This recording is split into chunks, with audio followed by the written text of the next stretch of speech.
So when you said like you are close, the closeness of your family, where do you think that comes from? I mean, I think a lot of it, I would say a lot of it is cultural, and I think just circumstantial in that, um, because we're all about 2 years apart, we're literally close in age. So we would have went to the same middle school, some of us the same elementary school. Um, and because we were raised LDS, I would say that there's a lot of focus and emphasis on family and togetherness and spending at least one night a week together and doing projects and activities, and that's how we were raised. And I mean, even though we were never without anything, we were pretty, I mean, poor comparatively, just to other people that I've met. And I think you just have to get creative. And so it's always spending time together, doing this, doing that at home, making things, cooking together. Um, and so because of that, I think that's just kind of set the bar to like how family should be. And Mhm. then just, growing up and going through different our own trials and turmoil and being able to turn to each other, I think has been unbelievably beneficial. And again, I think because culturally, I'll speak for my own family anyways. It wouldn't have been ideal, or it wouldn't have made financial sense to go to a therapist or to seek, counseling somewhere. We would just be our own confidants, and just talk to each other, gossip, some people might call it. And so I think just outside influences and just the way that we were raised just kind of put a strong uh trying to think of the right word, just a stronger emphasis on being close and only engaging with each other and not really telling our business to outside people, or stuff like that. I don't know if that makes sense, if that is a cultural thing, but it feels like it was for us.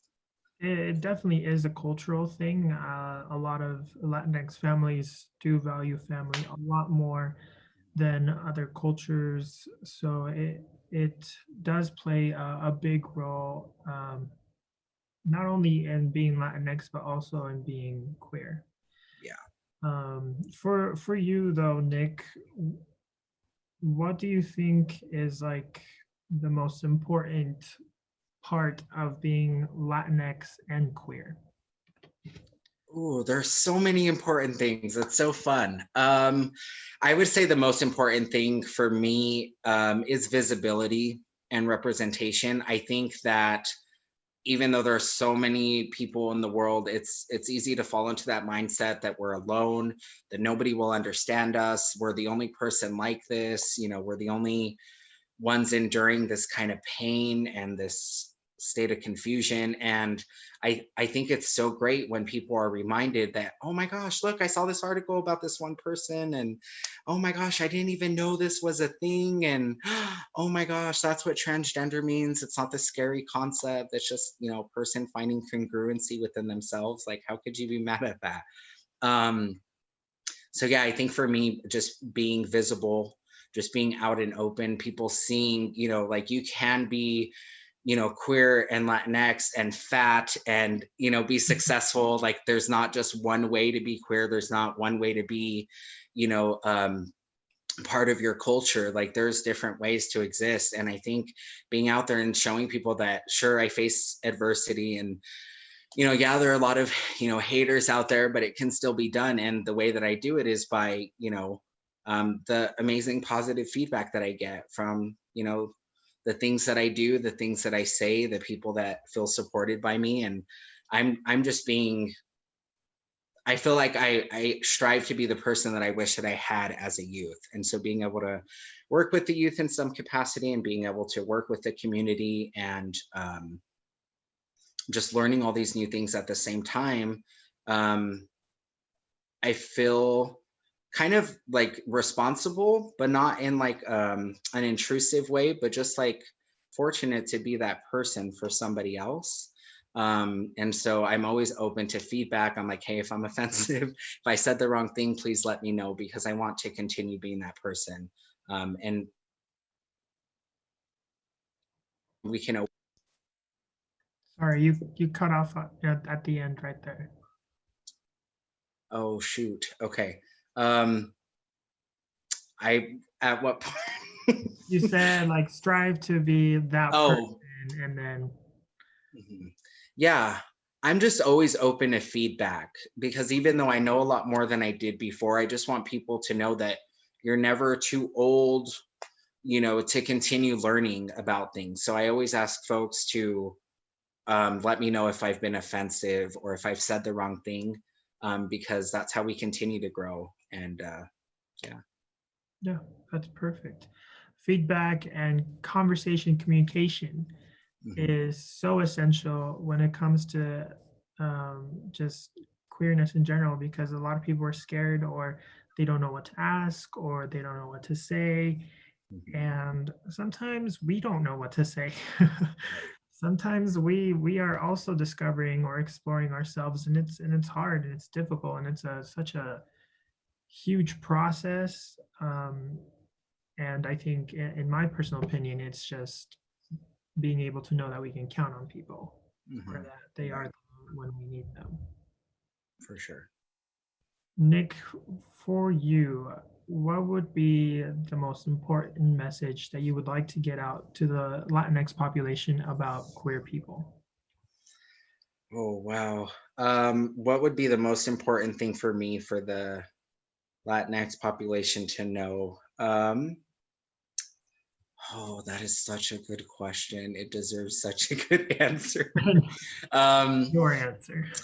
I think I would just, yeah, want people to know that, they're not alone and it's okay sometimes to, I mean, for me, this is what I thought of to, say learn to say no and set boundaries because I know for me, family and things that I've grown up with have been a huge influence, but not necessarily the most healthy thing for me.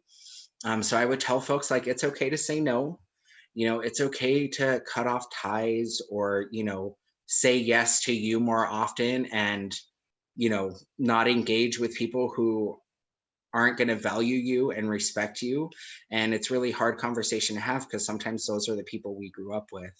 Um, it's okay to continue doing you. It could be lonely, but there are resources out there.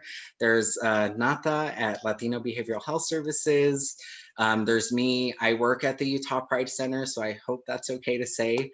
So there are a lot of spaces that we may not recognize immediately as a safe space, but they do exist. And there are a lot of people out there that love and care for you, even if we haven't met, and that it's important to remember that.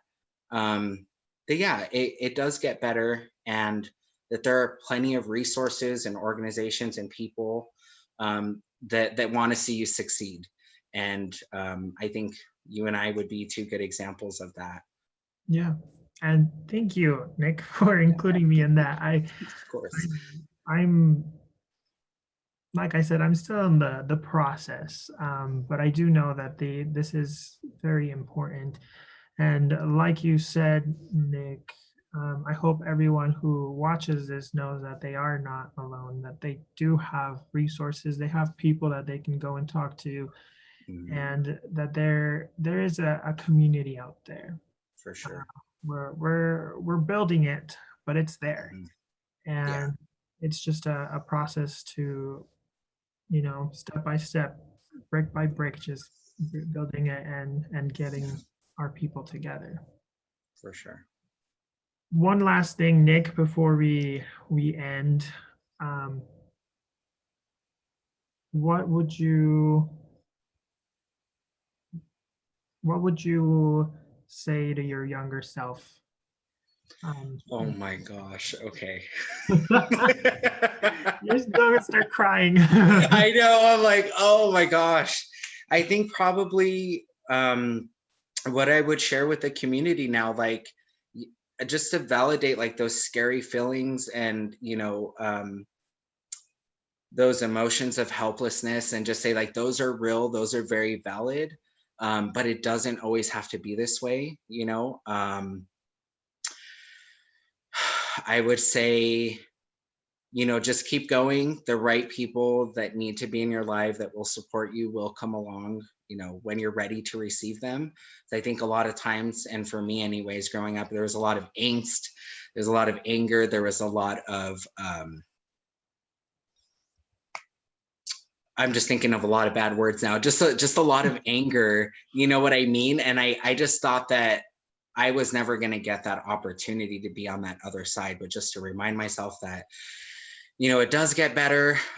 Even if I don't love myself right now, I will eventually, because I'll find people that can, help me acknowledge and see that. And don't worry, those dreams about you waking up and being a boy will come true one day. And just a lot of cheesy, sweet things that I wish I would have heard at that age, but that I can tell myself now and still not feel like I missed out, because it was just a really hard part of my journey, but I wouldn't change it. Beautiful, beautiful. Thank you so much, Nick. Of And thank course. you everyone for watching. We really appreciate all of you. And as we said, for those who are queer and Latinx, we are here for you. To those who are Latinx, talk to us. Um, we understand and we love questions, and don't think there's anything as a stupid question, because we've heard it all. So we love hearing about you, and we want to know, and we want to help people understand what it is to be queer and Latinx. So Yes. thank you, Nick, Thank you. and we will see everyone later. Bye. Bye.